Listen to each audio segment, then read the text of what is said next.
We won it from the Spirit of America Foundation, which after we built it, they were impressed enough that they actually gave us their foundation. So now we have that foundation. But originally, and you'll hear more about this during the ceremony, but the memorial was taken all around Eastern Washington. And the memorial are the 4 statues and the piece of the Pentagon and the piece of the World Trade Center that are displayed here.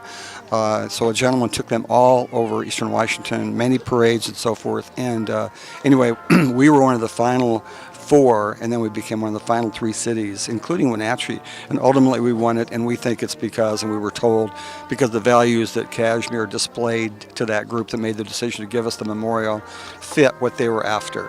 And so that's the bottom line. So that's why we won it.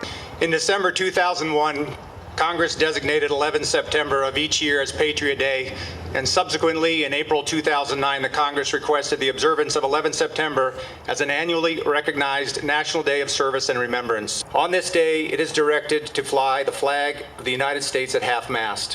What this represents is astonishing to me. It's what every community should be, and I salute Cashmere and the surrounding area, everybody that's put this together. The purpose of this memorial is to perpetuate the future generations, the patriotism and unity that we experienced 16 years ago.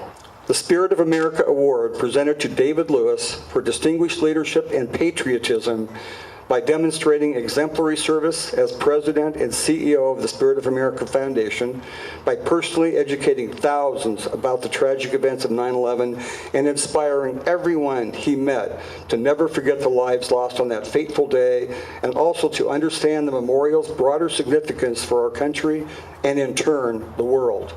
Given in Cashmere, Washington by the Spirit of America Foundation Board of Directors during their annual ceremony on September 11th, 2017. Like our 4 representatives that represent everything that our country stands for, we look to the future with hope, strength, determination, and faith, and thank a gracious and loving God above for the wonderful freedom that this country so enjoys. Thank you very much. When 9/11 happened, I was actually in high school. I was a junior in high school here in Leavenworth, and was getting up to get on the school bus to go to school. So, believe it or not, it was quite an interesting story. It's something that got me into the fire service. So a year later, I joined up on the fire department as a result of the catastrophe on 9/11. So.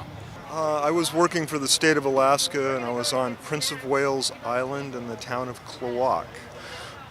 I was on an inspection trip, and I was supposed to meet one of the school district representatives to go fly out to some of the remote schools that day to do inspections. And everybody was grounded.